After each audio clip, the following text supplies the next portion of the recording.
Hello everyone and welcome to this Ask a Scientist. I'm Hawken Miller, Content Strategist here at Duchenne, and this is Mike Kelly, our Chief Scientific Officer. Yep, and thanks for having me. Yeah, it's an absolute pleasure to be here. Yeah, it's a pleasure to have you as I have well. no idea how this is going to work, but I thought we'd just wing it. It's it should always be a pleasure fun. talking.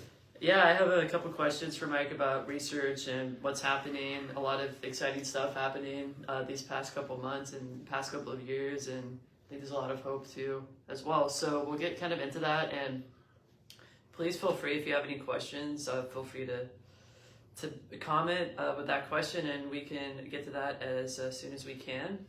But first off, Mike has been with us since 2011. We were just talking about how it's kind of flown by.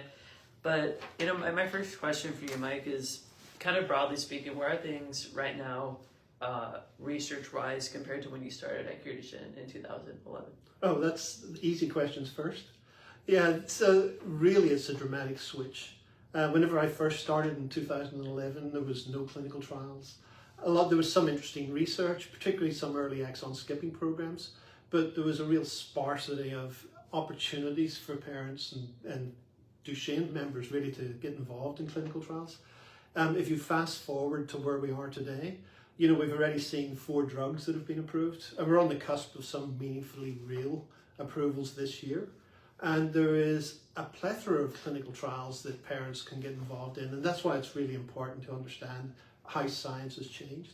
So the long answer is, over the last 12 years, almost 13 years, the whole field has shifted, and what we've witnessed really is the whole influx of large pharma and biotech companies that are really involved in clinical research and how you get drugs approved, and that was not the case 11 years ago. So we've seen a fantastic shift in the environment. Yeah, and maybe talk about how we've been involved in those larger companies having more interest in Duchenne. Yeah, so there's a number of components activities that we've done that were critical in order to change the landscape out there. First of all, you have to recognize that there's enough science about Duchenne that's actually known, and the question is, why were companies not involved earlier on? I think today there's been advances in different technologies of gene editing, RNA splicing, ways to edit DNA and different that are here today that wasn't there a decade ago. But I think the first bits that really started it off, and an important catalyst that gets biotech and pharma companies involved in running clinical trials in an area, is first to understand the disease. And so one of the early things that we done was really to engage with regulatory components, there's the FDA, as well as understanding the natural history of this disease. Because when you understand both the natural history and a pathway for approval, that's the real catalyst that biotech and pharma companies need. You just don't do clinical trials for the sake of clinical trials because you've got interesting science. It's really making sure that the regulators will understand the meaningful endpoints and processes that you need to get a drug approved. So our earlier involvement in both understanding natural history, funding an organization called CTAP, that brought all of the natural history databases together to give granularity on change and how you do a trial and how you power a clinical study, was an important catalyst for biotech and pharma companies to be involved. And then really working with them from a drug development perspective and funding some of that research is what changed the environment over the last decade. Yeah, it's really exciting right now, and see a few of you in the chat right now. Thanks for joining. Please feel free to send any questions as you have them. So let's go into kind of what's going on right now and what Duchenne is involved in right now. I know that's a lot, but maybe the top 3 or the most important ones. I mean, they're all important, but the ones that come to mind for you in terms of what we're funding right now. Yeah, so it's an interesting question. The thing that we know about this disease is the cause of it. It's caused by a lack of being able to produce a key muscle protein called dystrophin. So some of the key approaches in there are really built on strategies that allow you to put dystrophin back into muscle. And that there is really played through in some of the very exciting research that we've got. The early approved drugs all target ways to do what's called exon skipping. Exon skipping is a way to correct faults in messenger RNA and allow you to make new protein. And so that there becomes an important part of the platform, and we've built out around that. Those early exon skipping drugs had certain weaknesses that one recognized, And so the current generation of exon skipping drugs that we've been involved with very closely are now bringing targeting technology that improves the efficiency of that. And I think that what we're looking at is a whole swathe of this current generation of exon skipping drugs that has an enormous potential to do good, where we see very high efficient exon skipping that's going on in all of the key muscle groups that are in there. Other strategies really involve gene therapy. Gene therapy was in its infancy a decade ago, and it's become really a central theme of where we are today, a way to put the missing gene back in again. And that's got some quite unique challenges for this disease, given the size of the dystrophin protein. But we're on the cusp of witnessing some real advances in that technology that can, I think there's certain expectations that I think we may touch on in future questions, where we'll see the landscape change and the first generation of gene therapy products are going to be approved, we think, as soon as this year. Yeah, that's exciting. Again, welcome everyone in the chat. We're chatting with Mike Kelly, Chief Scientific Officer with Duchenne, and please feel free to ask questions if you have any. So talking about gene therapy, it's really exciting for a lot of people, but like you said, there are some challenges that need to be addressed. Could you talk about what those challenges are and how, with the help of Duchenne, we're trying to overcome Absolutely. those challenges? So let's talk what gene therapy actually is. It's a way to insert a copy of a gene back into a particular cell type that we're interested in. We've been doing this successfully using a virus. Viruses are superbly engineered over billions of years in order to not only infect cells, but insert their genetic material in there. And we've discovered ways that we can actually insert a gene that's interesting to us, that allows us to put their key gene back into the cell that we're interested in. The challenge that we've got is an obvious one for Duchenne. The DMD gene is one of the largest genes in the human genome, and it's way too large to fit inside a small virus. Viruses are particularly small, and the carrying capacity of a virus is limited to about 1/3 of the size of the dystrophin protein. So the immediate challenge is, how do we make a dystrophin gene, or part of a dystrophin gene, that small and deliver it into muscle effectively? And the second challenge is, how do we actually redose after we've delivered that? So right now, we've seen some very encouraging early data that's come out from clinical trials from Sarepta and from Pfizer, and from Solid to that matter. And we're seeing real improvements in time function tests. So there is a very clear benefit in there that we can see. What we're learning in clinical trials is the other side of the equation, which basically is the risk associated with doing that. And unfortunately, we have to use very high doses of an AAV in order to get to all muscle groups, thinking that the body is probably somewhere between 40 and 50% muscle. So the amount of virus that we have to use in order to put in that amount of gene is very high, and that comes with some consequences and some risks. We're at a point of determining right now, I think, that balance of risk along with benefit. And there is a very clear benefit that we've seen with insertion of this small gene in time function tests, improvements in function in the boys, reductions in what's called CK levels. So there is absolutely no doubt that there is a very clear benefit from gene therapy. Okay. I mean, something that I saw was in the dog model, for example, they seem to do a lot better, right? With, I believe, exonics, right? That's right. Well, that was not gene therapy. That actually was CRISPR-Cas9. We should talk about that separately. But I think that in all the non-clinical models, we've seen real success from gene therapy in the mouse models as well as the dog models. The challenge that we've got with gene therapy right now is we can clearly see a benefit, but we don't really fully understand how long that benefit will last for. In a younger individual being dosed, that benefit may be 5 to 10 years. We really don't know. We haven't followed patients long enough. That benefit may actually last for 20 or 30 or 40 years. That's why we're going to determine over the next handful of years just how robust their signal actually is. To switch gears slightly, the exonics work in the dog was a very different technology. Instead of trying to add a gene, we're now trying to edit the existing gene inside the patient. So the exonics work used an enzyme system called CRISPR-Cas9, where it can cut and edit an individual's DNA. And what that does very effectively is not only cut, but allow their DNA to re-anneal essentially in a very simple way. And with the exonics work, we showed a very clear benefit of almost 80 to 90% of essentially full-length dystrophin being produced in the dog in all muscle groups that we looked at, in the cardiovascular muscle as well as the diaphragm as well as skeletal muscle. And that is a permanent fix. It's a permanent rewrite of that their DNA. And one would expect that their effect to last obviously for a very, very long time. It was also delivered by a virus, so it's similar to what we needed to do for gene therapy. And that there in itself brings its own sets of restrictions about viral size, the number of virus particles that we can add, and then the ability to recognize that some patients may have been pre-exposed to an environmental AAV, and therefore they would have high neutralizing antibodies and not be able to be dosed. So they're parts of the challenges that are common to both CRISPR-Cas9 therapy as well as gene therapy. Yeah, no, that is really exciting. I'll ask a follow-up question, but do you want to remind people, feel free to ask questions in the chat if you do have any for Mike here. So obviously the dog is really exciting, but translating that into humans is a whole other story, right? Mm-hmm.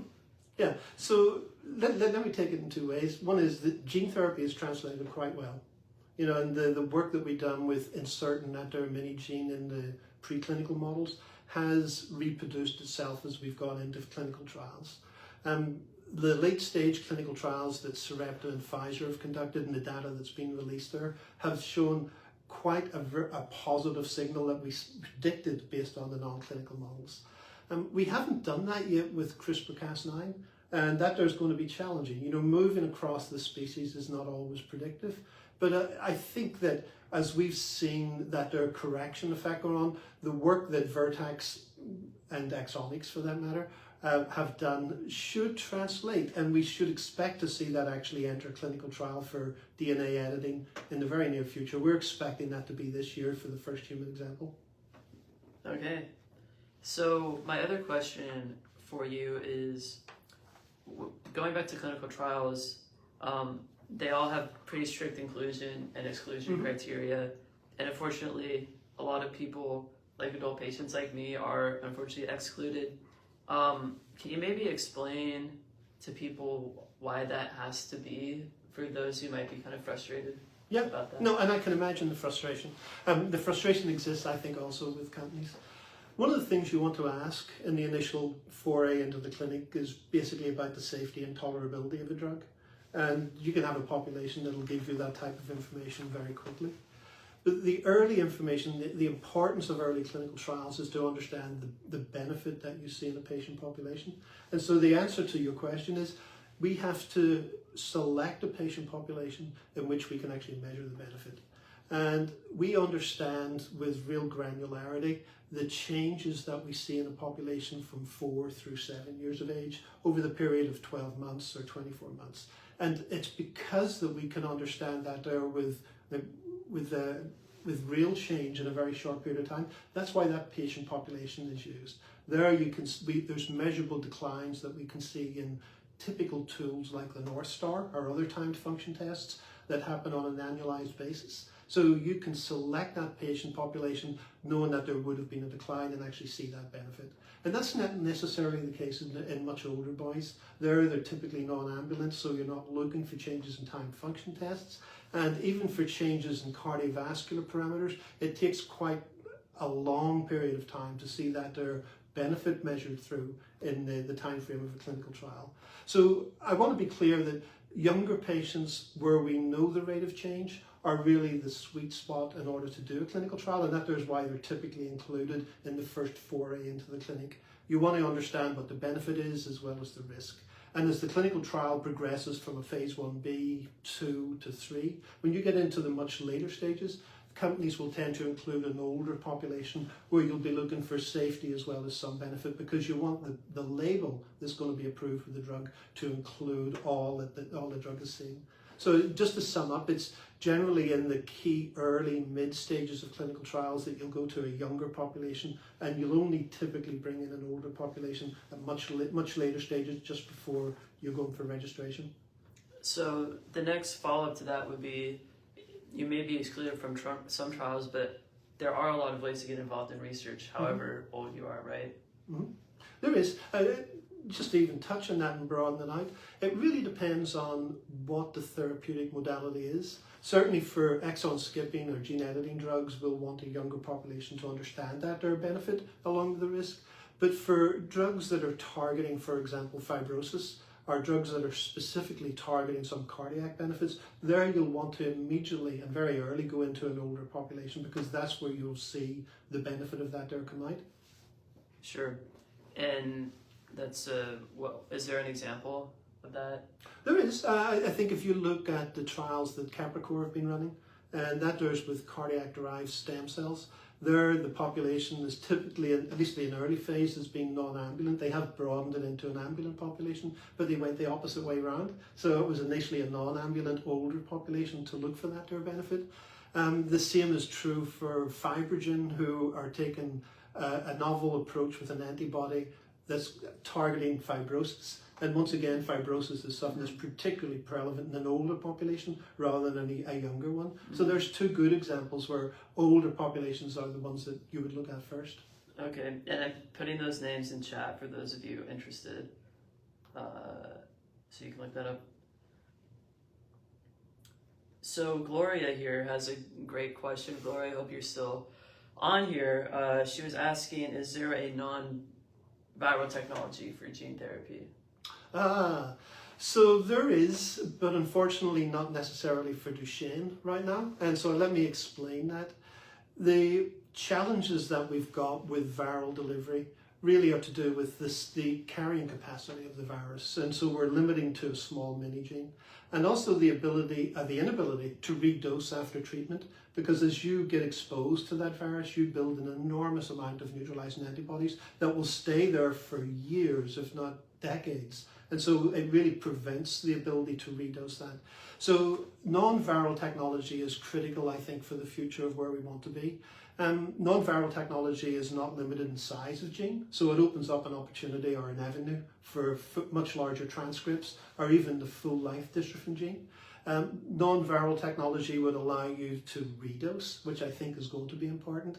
And what part of the challenge in here, and it's the importance of the question, is we really want to dose individuals as soon as they're diagnosed, particularly as even at a few weeks of age, before the disease actually gets a hold. And that's the sweet spot for doing this here.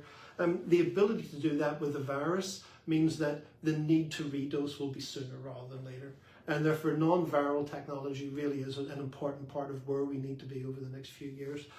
We spend quite a bit of time and effort and finances supporting a number of non-viral approaches, recognizing that for the reasons that I've just said. And one other one I would touch upon is it's not clear how many patients would be excluded from virally delivered gene therapy because of their neutralizing antibody status. AAVs are prevalent, and the vast majority of people are exposed at one time. They don't cause disease, so we don't know that we're exposed. And the only way that we can do that is to look for what's called neutralizing antibodies, or even antibodies in the blood to AAV. People with high titers will be excluded. And so there may be 20, 30, 40% of the population out there with Duchenne who won't be amenable to receiving a gene therapy with an AAV. And the key to unlocking all of that is non-viral delivery, which I think is going to be critically important over the next few years.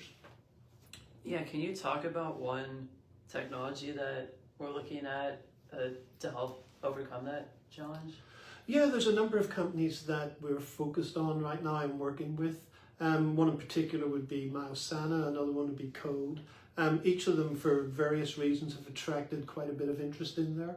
Their technologies are quite different, and there's other companies out there that are engaged in this space. But for both these companies, they've got a major unique focus for Duchenne and using their technology. And I think this year will be an important one for both, with some key experiments that are being done right now. We'll get that data and understand the potential for this to move forward into a clinical setting over the next handful of years.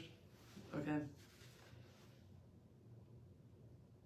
So what obviously our goal is in our name to cure Duchenne. Mm-hmm. What in your mind, as a scientist looking at this, how would you define a cure for Duchenne? Yeah, it's a great question. There's a couple of things that I've touched upon already that I think are going to be important components of that. One is non-viral delivery. Let me back it up a little bit. over the next months and years, we're going to see a number of gene therapy products approved. The first up is Sarepta's product, and that's going to be followed, I think, next year by Pfizer's. And both of them will have, I think, from what we've seen so far, really transformative effects in this disease. And the challenges that we've got with them once they're approved is the ones that we've just talked about, the inability to redose, or the inability to dose the whole population right now because of pre-existing neutralizing antibodies that may exist. So as we look forward to say, what would a cure look like? Number one is to treat essentially everybody. And so non-viral technology, delivering a larger gene transcript, is going to be an important component to that. If you think that we're not going to be restricted because of neutralizing antibodies and being able to put in a larger gene transcript, that gives us the ability of actually going in and diagnosing patients at birth. And that there would stop the disease in its tracks. And the ability to redose after that there is tantamount to a cure. I would say that the new technologies that we're looking right now for exon skipping, and this is particularly from companies like Avidity, Dyne, PepGen, Sarepta themselves. They're using muscle-targeted approach, either antibodies or cell-penetrating peptides. They get very highly efficient exon skipping in all of the key muscles that are out there. And if the early results that we're seeing in the clinic as well as the non-clinical data, where we're seeing very high levels of exon skipping, 20, 30, 40, 50%, that there, if carried through, and they're able to sort of do that there in a safe way, that there could be a cure for individuals that are amenable for exon skipping. So it's important to look at this globally. There's probably about 60% of Duchenne mutations that are amenable to exon skipping. 40% of those patients will not benefit from it. And that's why the non-viral delivery, as well as the gene therapy approaches that we'll see approved this year, collectively will all get us closer to that there cure. And we can envisage what a cure would look like with the success of the current generation of exon skipping drugs, or the success of non-viral delivery of gene therapy. Okay, another question here. If a patient is on exon skipping, would gene therapy apply for them? I assume she's asking, could you take both? I assume in a clinical trial you wouldn't be able to do both, but I'm curious what your thoughts are on that. Yes, so well, we've been asked this question many times. Yeah. And it's really born out of a world where neither therapies are fully effective. If you're in an environment where either one of those therapies is fully effective and designed and literally does what they're designed to do, there's no need for a combination in there of both. The currently approved exon skipping drugs have certain limitations that really invite combination therapy. The efficiency of them is low, and these are based on chemistry that's called PMO. PMOs really don't get through cell membranes, muscle cell membranes, very efficiently. And so the amount of exon skipping that we see in the diaphragm or in cardiac tissues is much lower than what we see in skeletal muscle. And this still is very low in skeletal muscle. So in those cases, that's a fair question. What else can I take in order to improve upon it? If you think about what we've got going in the clinic from exon skipping approaches, this current generation where it very efficiently targets all muscle groups, then that there may not be actually needed. And that's what we're going to watch carefully over the next few years. If gene therapy requires redosing sooner rather than later, and we don't have options to do that there, then exon skipping on top of that could be effective. And there's nothing that bring in non-viral delivery and how good the current generation of exon skipping drugs are and how that there manifests through. Sorry, there, Chad, we had a little brief pause because the phone call came in, but we're still here. So we're just talking... Can I just add one more little bit into this? The question was specifically about, can you combine two types of genetic medicine, one that goes after RNA and one that goes after DNA? But I will say that we've always been working on approaches here where combination therapy is going to be a critical component of how you really effectively target this disease. I see that steroids are going to continue for a while to be an important component in here. And the new steroid is going to hopefully be approved later this year, vamorolone, could well add to that their arsenal. But the drugs that we've talked about earlier on, from antifibrotic drugs, particularly for older population. The Capricorn drug, where it's really targeting both what appears to be both skeletal muscle now as well as cardiac muscle, in combination with other therapies, is going to be important. I see those as all layered on top of either gene therapy or exon skipping drugs. There's a rather novel approach that really is it's a muscle sparing agent from a company called Edgewise that's got a novel mechanism of action that's designed to stop muscle cells from self-destructing that lack dystrophin, and we see that as a combination therapy. So rather than, it's a difficult question to answer whenever you say, can you take gene therapy as well as ones that target RNA? But you will absolutely have options here to consider various other modalities on top of both exon skipping as well as gene therapy and the ones that I just mentioned. For sure, and thank you, Cheryl, for spelling that out for us. That's a mouthful, by Marlon. So, someone in the chat here, Marissa, is asking, with exon 70 deletion, would you be able to skip for that? Oh, it's rare to see mutations up that far in the gene. We typically don't see that. They tend to be ones that they're at a very key important region of the gene up near what we call the C terminus. And there's no exon skipping approaches for that I'm aware of. Although I will say I'll look in our database. We keep a database of patients with Becker muscular dystrophy, and I'll just explain why it is important. Exon skipping is not something that we invented in the lab and carried out in mice and then transferred into clinical trials. Exon skipping is something that's quite natural, and nature does it all the time. In the case of Becker muscular dystrophy patients, they've actually gone through some sort of options like this here, where there is in-frame mutations within the dystrophin gene that provide large copies of the gene that may be 90 to 95% the full-length protein, but they're in-frame and they've got mutations in them. We keep a database of individuals that have Becker to understand what those mutations actually mean from a phenotype perspective. So you're following the genotype of the patient with the phenotype, which is really how severe is that disease. And there's a lot of mutations that are almost asymptomatic, and that there gives the whole reason for why exon skipping becomes important. In the case of this, I haven't seen one for exon 70, but it's not to say that it doesn't exist, and I'll certainly go and have a look at it after we do this call. Okay. And I'll give you some information on it, and you can reach out to that individual. Okay. Mm-hmm. Yeah, Marissa, please do reach out to us. We have a number of ways on the website to contact if you have more questions. It looks like you do, and I don't want to get too specific into your son's particular condition either. Let's see. My other questions. So I wanted to ask, well, since we're talking about databases, this might be a good time to talk about Curativelink and what we're trying to do there to create a database of Duchenne patients. So there's a number of opportunities that Link actually connects together, but I think one of the most important ones is really it connects research with the patient community. You know, Link is fairly complex in that it captures patients' own information as well as mutations. And one of the questions we get asked quite often from particularly small biotech as well as large pharma companies is, can we go beyond what we're doing in mice right now or what we're doing in the dystrophic rat and actually look at patients' own cell lines? And that Link provides that correlation where we can provide patient cells into researchers.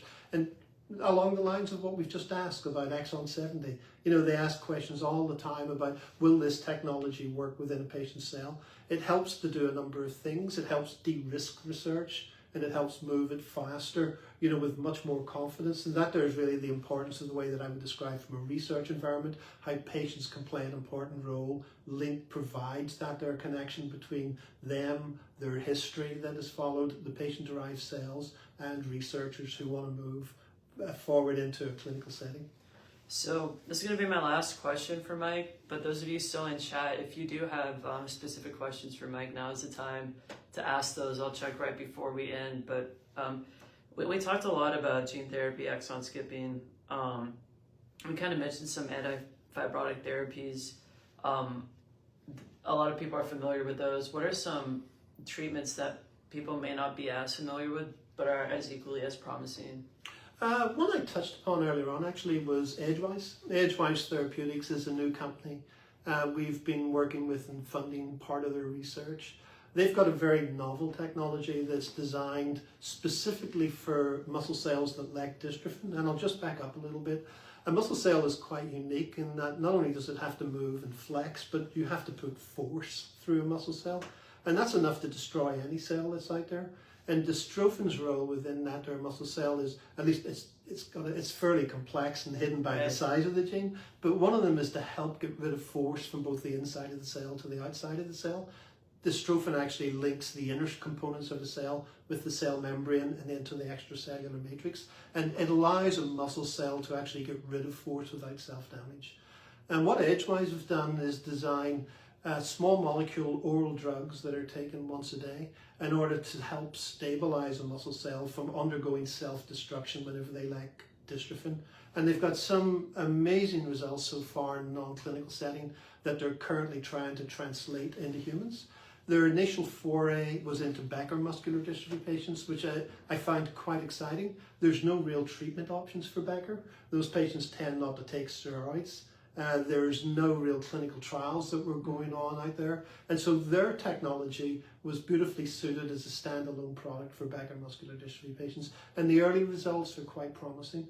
They've now begun recruiting a trial with Duchenne patients. And what we're looking at is a standalone drug that can help a muscle cell that lacks dystrophin from literally falling apart under load. Could be highly beneficial on its own. But you can imagine this on top of the mini-gene product or an exon skipping product. This has a real opportunity to be a combination drug, like as a base for treatment of all of that type of dystrophies. So I view that there as really interesting science. There's a lot of very novel science that we've got right now, editing DNA, targeting DNA, ways to interfere with RNA skipping. But the Edgewise one lines up very nicely with the others that I've talked about, the Capricorn product or the Fibrogen product. All of these collectively are going to be part of the arsenal if they continue to look really good that patients are going to be treated with.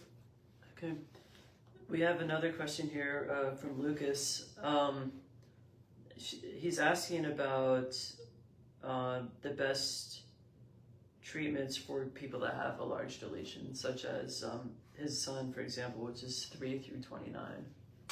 Yeah, these are always difficult questions.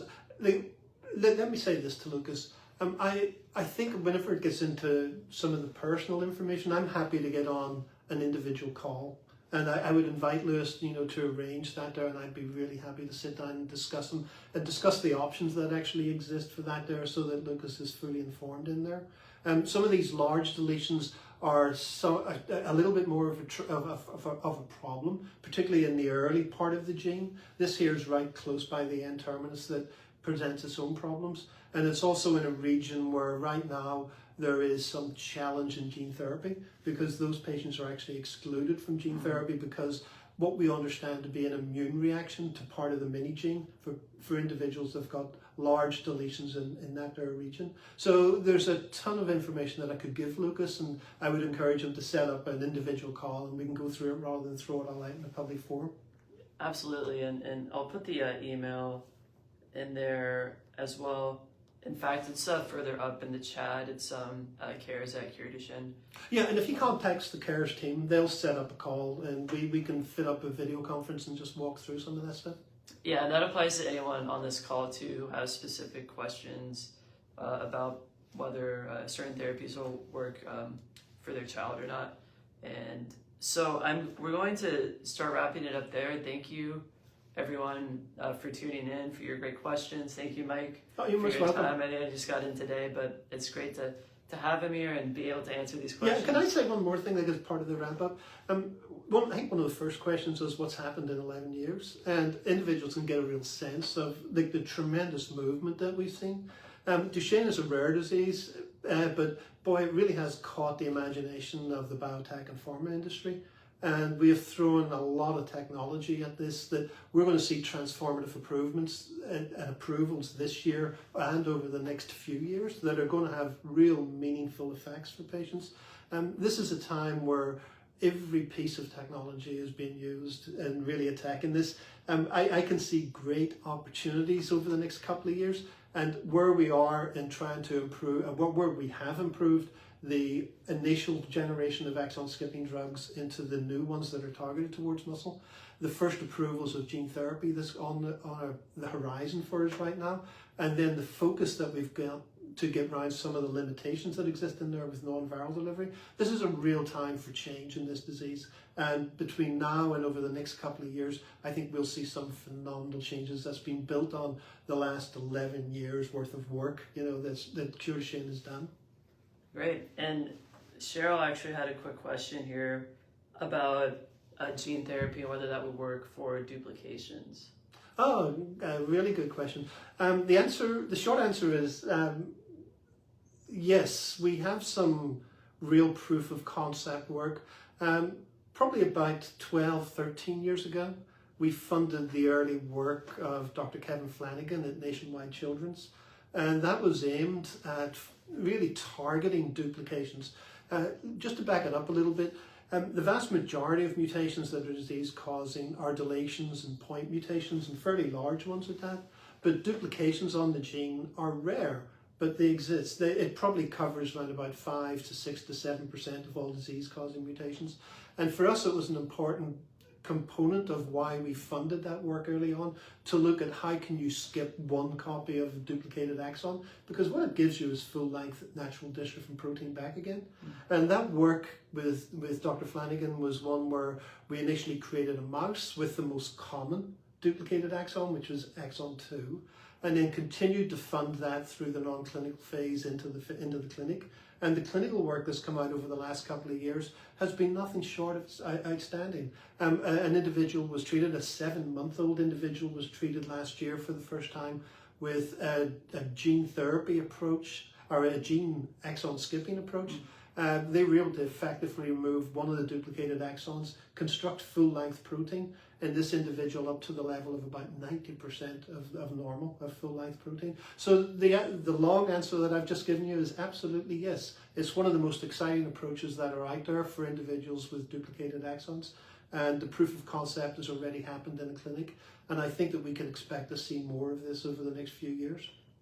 Oh, that's really impressive to be able to do that. And what is learned from there, could that be applied then to exon skipping with like a deletion or something? Yeah, it's an interesting question. So it uses completely different technology for exon skipping. The vast majority of approaches and some of them we've touched on already, have been these oligonucleotides, they're called, in order to induce exon skipping. And they are given typically by injection, if it's a PMO on a weekly basis, or the new muscle targeting ones where we think it's going to be once every month. But the work that was pioneered by Dr. Flanagan was one where they used what's called a small nuclear RNA delivered by a virus, and that there induces exon skipping permanently. So that's an effect that could last, like gene therapy, for many, many years after a single administration. So it adds another, there's like an arsenal of exon skipping approaches, from the original PMOs to the cell penetrating peptides to muscle targeted versions, now to virally delivered snRNAs. And so we've built this whole platform of different approaches that could be used depending upon individuals' mutations. So there you have it. There's so much to talk about. We could probably go on for hours and hours, but I want to give Mike his time back a little bit, and really appreciate everyone for tuning in. Thank you for all of your questions. If you have more questions, definitely reach out to our CARES team, cares@Curativelink.org. It's up there in the chat if you scroll up a little bit. If not, you can find it very easily on the website, and you can schedule a one-on-one with Mike or any of our other great people here at Duchenne to learn more about what we're doing and how it might be able to improve the life of your child too. So with that, thank you so much, everyone, and have a great Wednesday evening.